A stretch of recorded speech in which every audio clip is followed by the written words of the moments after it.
Welcome, everyone, to this week's interview. Today, I'm talking with Jonathan Morrissey from Richmar Florist. Jonathan, how are you doing? Great. Thanks for having me back again. I'm excited. Yeah, I'm super excited. I know last year, I've told people you were one of my favorite guests because I think you were one of the first sponsors we had on here. And for me, growing up, I was hooked on the world of marketing and all. So for me, I was like, and we had this guy in here and da da da da. So I really appreciate you being back and Yeah. just helping us educate a little more of the fan base on stuff. But I know last year one of the things we talked a lot about was it was the middle of pandemic, people couldn't get to the tracks. So for this year, with everything being back open up a good bit, how has it felt getting back to the track?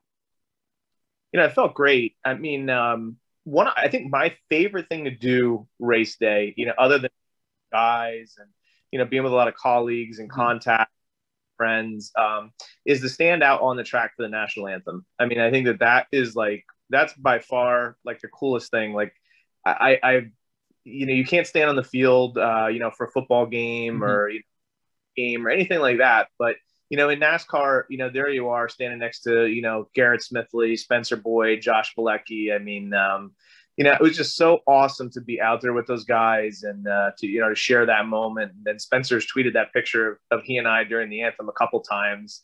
I caught him peeking over at the camera. I was just focused on. I just had the eyes on the prize at that point, but it was awesome to be back. I mean, the sights, the smells. Because we all love that smell of gasoline, right? Yeah. Uh, I think it like stuck in my nose for like 3 days afterwards, but I love it. It was just great to see a loaded stand at Nashville. I was at Nashville. Uh, I was also at Pocono this year, which Pocono was absolutely packed and exciting and jumping.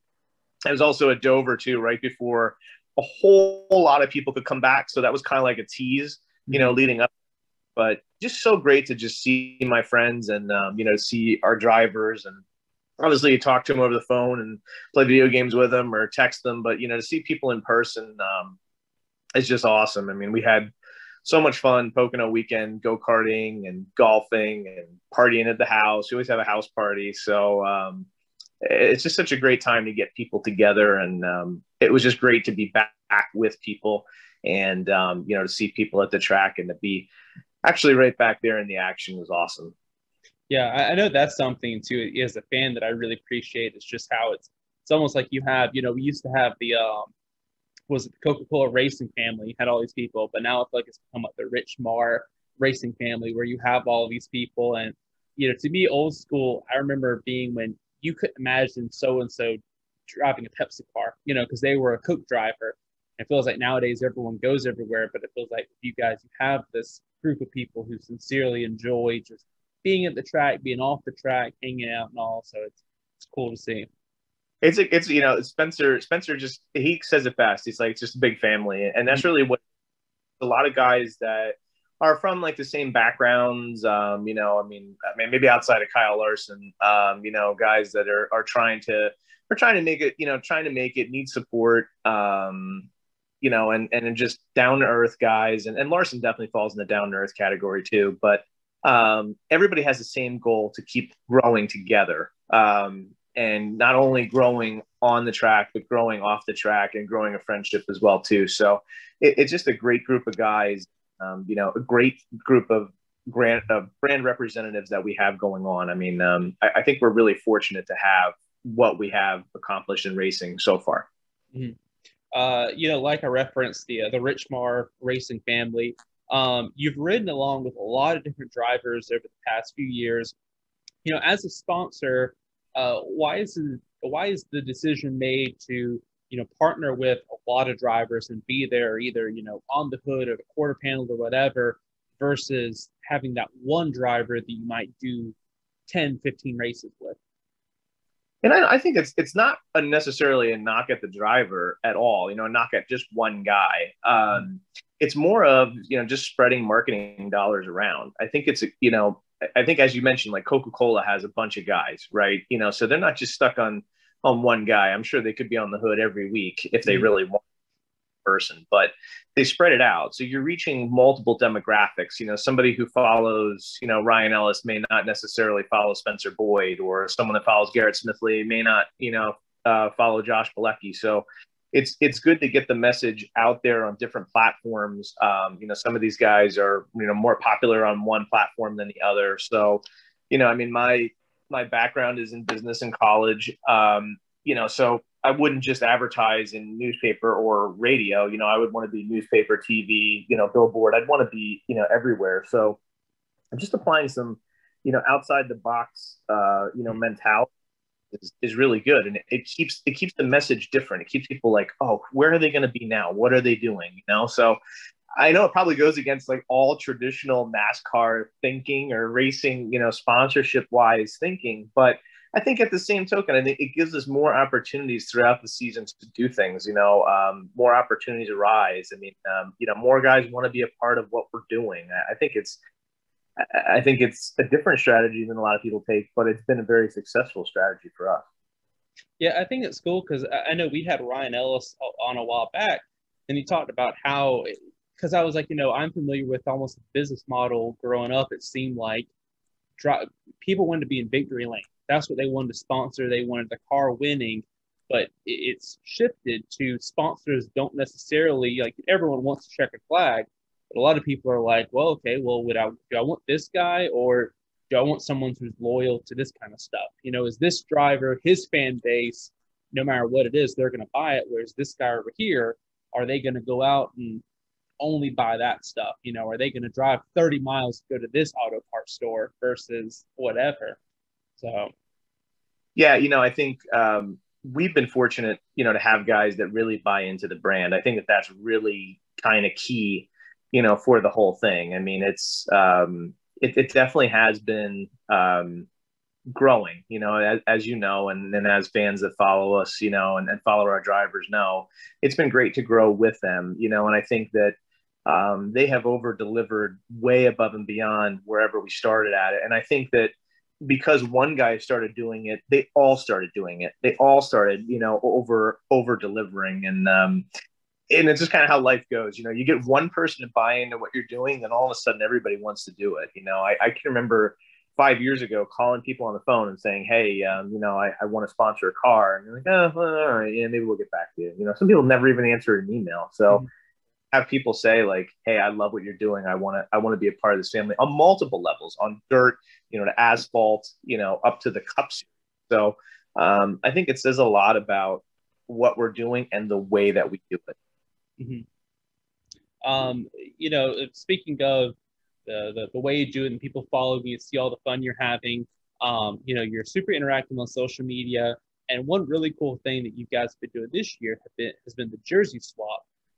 Where did that idea kind of come from? I spent a semester abroad in Ireland. So I played American football all over the place. One of the things that a lot of the guys did, and I'm from watching, rugby and soccer and Gaelic football, was these guys were always swapping jerseys. I'm like, wow, this is really cool. And American football 20 years ago was not as popular in Europe as it is today. And as you see, talks of a team coming to London, all those things, it took a lot of time to get to that point. I mean, now there's, college football at a bunch of universities where, it may be like 4 or 5 and anybody could play. Now, they're really getting competitive, learning our game. So I always admired that. I thought, it was just the neatest thing ever. And one day I was just at work and I just said, this would be so cool to try to get some athletes involved and try to just, try to spread some sportsmanship is really what it was about. It was about, sharing our love of racing and sharing our love of sportsmanship in sports. I love all sports. I mean, I got my Eagles stuff on. I got my Nick Foles back there. You can kind of see my Harvick hood up here. So I just thought, well, let's see what happens. And wow, what an amazing, response. I can't even say that I have a favorite one. I've actually got a table of them all laid out now that I've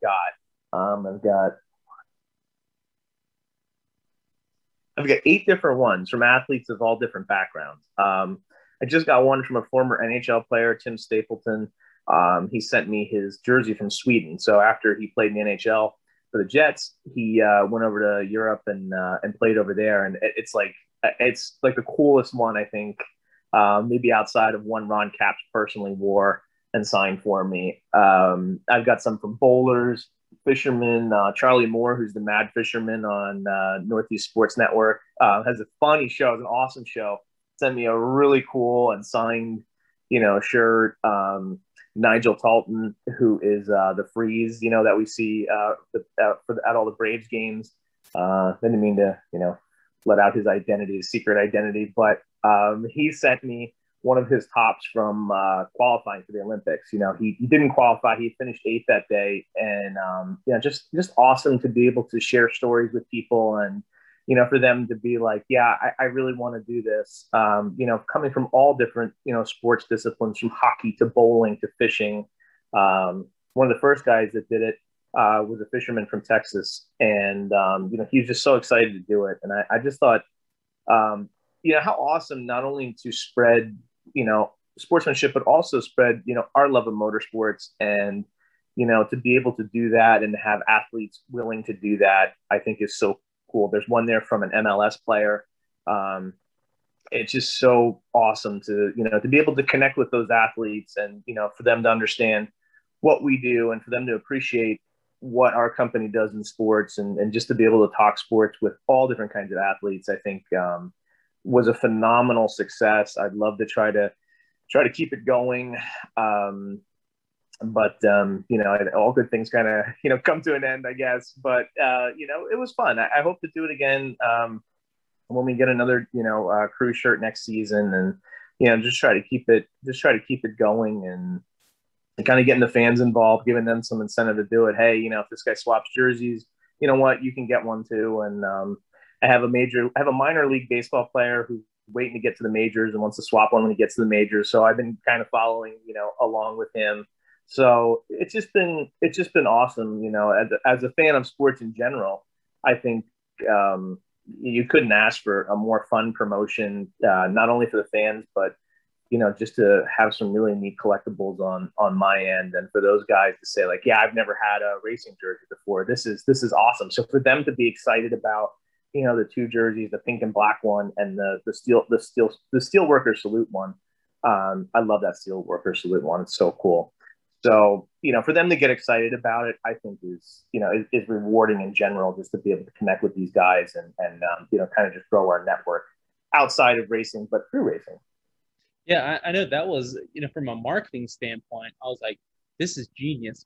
All of these people now reaching out to all of these people that are like, who is Rich Mar? What is this? I want that crew shirt. And I think too, it's so healthy because I remember growing up and with me and my friends, it was almost like this competition where I was sitting there saying, well, no, NASCAR's the best sport. And my friend would say, no, basketball is. Everyone else, they're not real athletes. And then here's my football friend.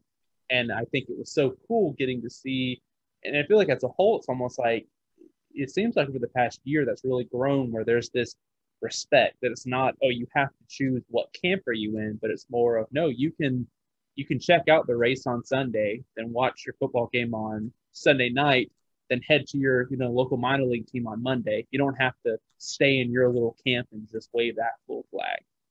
I think that's what makes sports great, is and you can see that growing in sports. You can see a mutual respect, across multiple levels, whether you're running or you're bowling, you're fishing, you're racing, all those things. You can see it just in general, a big growth of respect in what people do. And Europeans have been swapping jerseys for a long time, so I just thought it was something really neat to do. And would people want to do it? I think we had over 200,000 impressions on those campaigns. The amount of coverage it got and the connections that grew our network through it are just amazing, to be able to connect with some of these athletes all throughout the country. And they literally are all throughout the country. Cap is out in California. I know he does a lot in racing, but to be able to connect on a personal level with somebody like that, an NHRA champion, is awesome. Nigel the Freeze, and that's so cool. Like, how would you even know that guy? Like, how would that guy even know our brand exists, or be like, yeah, this is awesome. I love this. I think it's exciting to hear, what their response back is. I've never had a NASCAR jersey. This is so cool. And it's not something that you can just go to Dick's and buy. You can't go out and buy a crew shirt. You can't even really get like you can get a replica, but you can't get an authentic. If you wanted an authentic, Tim Tebow jersey or Nick Foles jersey, you just go out to Dick's and buy one. You can spend $200-300 and buy one if you want the real thing. But in NASCAR, you can't get those things. So it's pretty cool that, the fans that helped us get those things, and then the athletes as well, too, that received them. I think it's really cool. So this year, we've seen that you have a ton of success with Kyle Larson. As a sponsor, what led you to want to jump on board with him as he kind of made his comeback? Well, I guess dirt racing, he was always there, but NASCAR has come back this year. Yeah, that really stemmed from Friends in Racing is really where it stemmed from. The opportunity was presented to me, and I said, I was at first a little cautious with it, as, he was rehabbing back into, the world of athletics and the real world. But I had talked to my agent, who I really trust, from Shelby Park, Rolly Arroyo.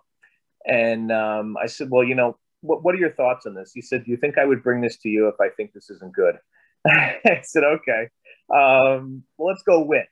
And, of course, we didn't win at Bristol. I didn't get to go to Bristol because I wasn't vaccinated. So I didn't go. And turns out it was probably a good thing I didn't go.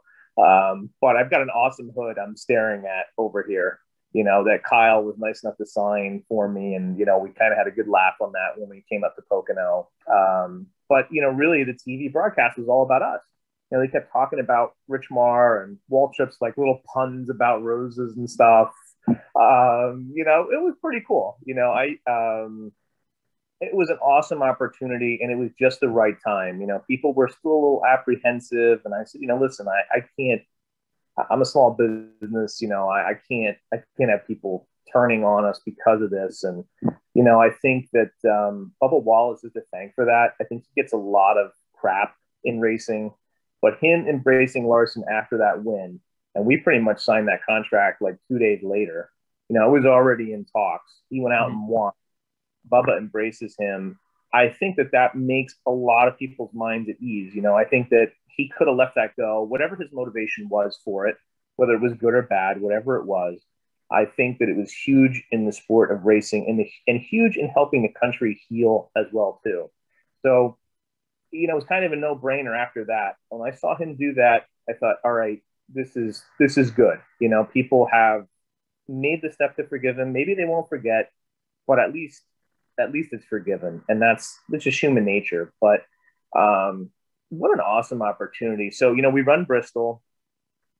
We don't run the greatest. It gets thrown together really last minute. So there's not a lot of time to do merch. There's not a lot of time to get him in a fire suit, a helmet, or anything like that. Fast forward a little bit, the opportunity comes through Speed Week. And it goes back and forth a lot. There was another sponsor that was supposed to do it with us that didn't end up doing it. So it was in question really up till almost the end.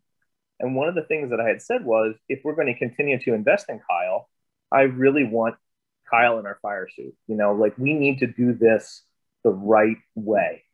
And when it was announced that he was coming to Speed Week, the graphic that Shelby Park and Cullen and Rolly from Shelby Park, the graphic that they created just blew the internet away. No one knew he was coming to Speed Week. No one knew anything, but now they knew we were bringing him. And they were much more involved this time on social media. We got to celebrate with the Larsons in Victory Lane. I think next time my wife should shotgun a beer with Mrs. Larson. And what great people. My expectations of a high-profile athlete are low. I've been around enough of them over the years to know. And the Larsons are not anywhere near that. Very down-to-earth people. I mean, there's Mrs. Larson selling shirts. They're hustling. They're doing whatever they got to do. Kyle staying there an hour afterwards, taking pictures, signing autographs. He's got to be exhausted. It was like 95 degrees that night. And there he is in our fire suit, right in our backyard, 20 minutes away from, our store, getting a win, but those opportunities don't happen if drivers don't go all in on us and other people see what we're doing. I met Rolly through a friend in iRacing, one of his iRacers, a professional iRacer, and just built a relationship there and a relationship of trust.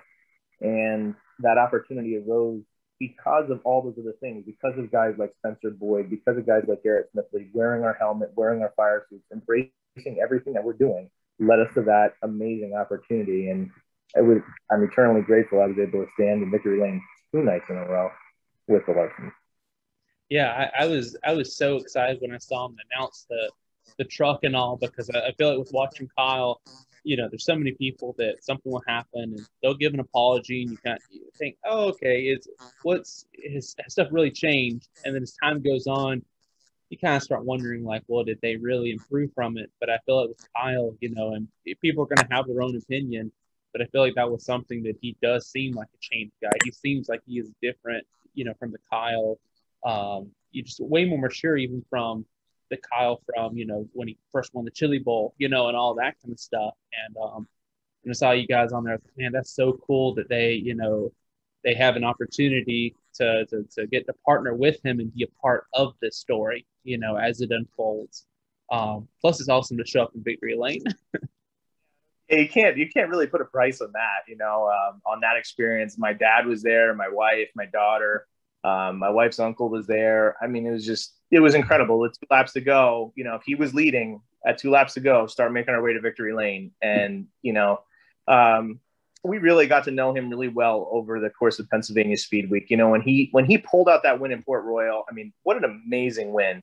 No business winning that race, pushed the heck out of it. I know he's driving an awesome car, but he had to earn that victory. And he gave Charlotte the biggest hug in victory lane. He's like, Charlotte, we did it. And just gave her a huge hug. And, you could tell that, he really started embracing what our brand is all about. And it's just an awesome story. And I'm so fortunate that we have him in our corner, and fortunate enough to be able to do that. Hopefully able to have him for a longer period of time. It's kind of funny. Like, after we win 2 races, Mr. Hendrick has decided to sponsor him. Like, you totally blew up my spot, dude. But it's awesome to see his owner putting a stamp of approval on something that he is passionate about. I think it speaks volumes to not only Kyle's ability in a race car, but also Mr. Hendrick as an owner saying, listen, I know you're passionate about this. I want to support this. I think it's awesome. But he did blow up my spot in the process. Finally, we know how competitive your drivers can be on the track. But when it comes to video games, who's the most competitive out of the bunch? Oh, gosh. The fun thing is I get to do iRacing with these guys. I get to play Call of Duty with them. I'm totally spoiled in that respect that, especially Ryan Ellis. I mean, he and I get together just about, I don't know, every night and get on Call of Duty. And that's like our, escape from the real world, if you will. Ryan's very competitive. I would say out of all the guys I play with, Connor Daly is by far the best Call of Duty / race car driver player. He's very competitive and he's very good.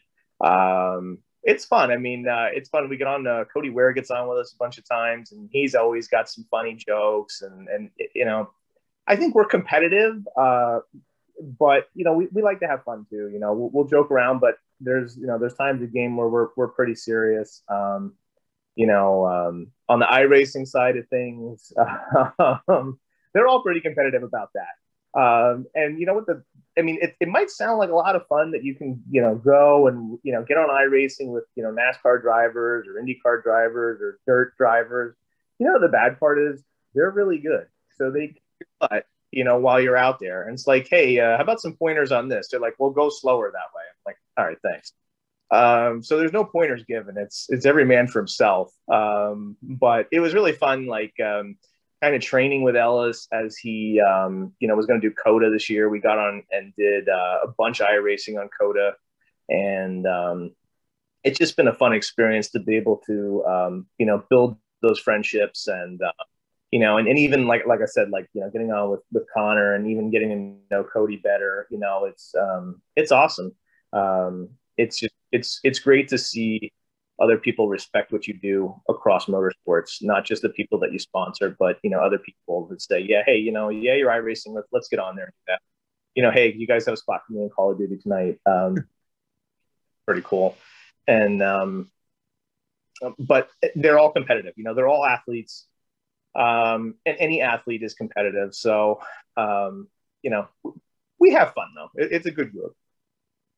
Awesome. Well, Jonathan, like I said, I really appreciate you coming on board and just all that you do for the sport too. Like I said, I feel like all the time I see you popping on someone that likes truck or car or whatever, and I'm like, this is awesome. So it's really cool. I also really enjoyed the y'all. I finally got to pick up some merch. Last year I was late to the game, so I was happy that I was able to pick me up a Rich Mars shirt this year. So like flies out the door, and people, the thing is, people really wanted that Bethlehem Steel logo, but one of our partners, Arts Quest, who puts on Music Fest, which is like the biggest music festival in the Northeast, which is happening in 2 weeks, which we're sponsoring Jimmy Allen, the country singer, for.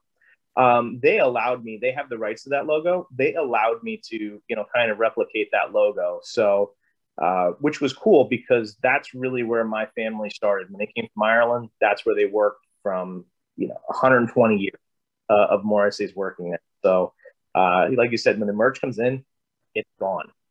From drivers to crew members to fans, it is literally gone as soon as I get it.